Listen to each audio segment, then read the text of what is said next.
नमस्कार. जिल्हा परिषद प्राथमिक शाळा ब्रह्मपुरी तर्फे पाथरी केंद्र दैठणा जिल्हा तालुका परभणीतील वर्ग 5वा कोण व कोणाचे प्रकार या पाठावर माहिती सांगणार आहे. धन्यवाद. नमस्कार विद्यार्थी मित्रांनो, कोण व कोणाचे 7 प्रकार पडतात ते सादर करण्यासाठी माझा ग्रुप येत आहे. धन्यवाद. नमस्कार, मी आहे शून्य कोण. माझे माप 0 अंश असते म्हणून मला शून्य कोण असे म्हणतात. धन्यवाद.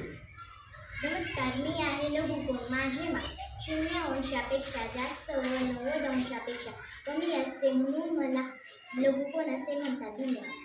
नमस्कार. मी आहे काटकोन. माझे माप 90 अंश असे असते म्हणून मला काटकोन असे म्हणतात. धन्यवाद. नमस्कार. मी आहे विशाल कोण. माझे माप 90 अंशापेक्षा जास्त व 180 अंशापेक्षा कमी असते म्हणून मला विशाल कोण असे म्हणतात. धन्यवाद. नमस्कार. मी आहे सरळ कोण. माझे माप 180 अंश असते म्हणून मला 180 सरळ कोण असे म्हणतात.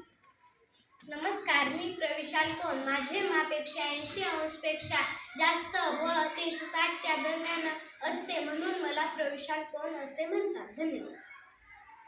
नमस्कार. मी पूर्ण कोण.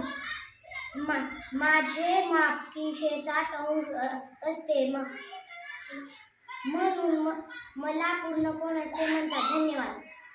नमस्कार विद्यार्थी मित्रांनो, जर तुम्हाला आमचा व्हिडिओ आवडल्यास आमच्या शाळेच्या चॅनलला सबस्क्राईब करा आणि व्हिडिओला लाईक करा आणि शेअर करा. धन्यवाद.